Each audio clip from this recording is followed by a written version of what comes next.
मैनाक पर्वत ने चुकाया वायुदेव का ऋण। एक दिन देवराज इंद्र को उनके प्रहरी ने सूचना दी कि आसमान में पर्वत बहुत तेजी से उड़ रहे हैं और उनके पंखों की गड़गड़ाहट से पूरा स्वर्गलोक कांप रहा है और सब लोगों में भय का माहौल व्याप्त है। पर्वतों के उड़ने की खबर सुनकर देवराज इंद्र को बहुत आश्चर्य हुआ। उन्होंने जब इस बारे में गौतम ऋषि से जानकारी ली तो गौतम ऋषि ने उन्हें बताया, आदिकाल में पर्वतों के पंख होते थे, किंतु हवाई सुरक्षा, वर्षा और जन संचालन जैसे कुछ कामों में संतुलन बनाए रखने के चलते भगवान ने उनके पंख निष्क्रिय कर दिए थे, जिसके कारण वे हमेशा बैठे रहते थे। किंतु एक बार फिर उन्होंने अपने पंखों को सक्रिय कर दिया है और वह फिर से उड़ने लगे हैं। गौतम मुनि ने आगे कहा, पर्वतों का इस प्रकार उड़ना धरती एवं आकाश दोनों ही जगहों के जीवन के लिए खतरनाक हो सकता है, इसलिए इसका समाधान आपको करना चाहिए।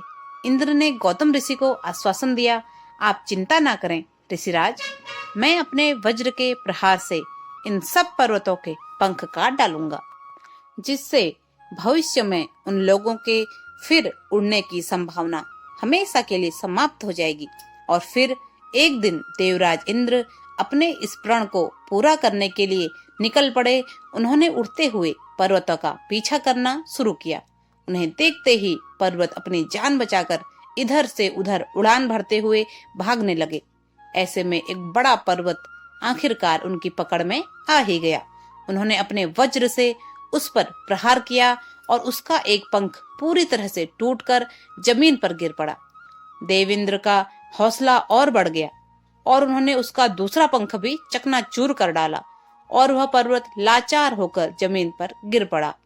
इस सफलता से प्रसन्न होकर इंद्रदेव ने एक के बाद एक वज्र का प्रहार एक एक कर सभी पर्वतों पर करना शुरू किया और बेचारे पर्वत धराशायी होकर धरती पर गिरते चले गए। इन्हीं असंख्य पर्वतों में एक पर्वत था मैनाक पर्वत। इंद्र के इस भयंकर प्रहार को देखकर मैनाक पर्वत अपनी जान बचाकर भागता हुआ वायुदेव के पास गया और उनसे अपने प्राणों की रक्षा की गुहार लगाई।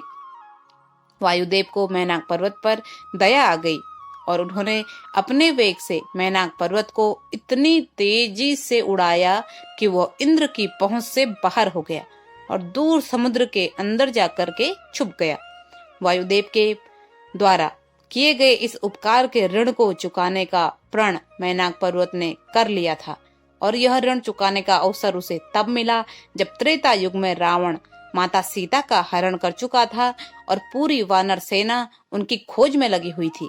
हनुमान जी समुद्र को लांघकर लंका की ओर जा रहे थे और यह देखकर मैनाक पर्वत को वायुदेव के उपकार का ऋण चुकाने का अच्छा अवसर मिला। वह समुद्र तल से उठकर ऊपर आया और हनुमान जी से कुछ देर विश्राम करने का आग्रह किया।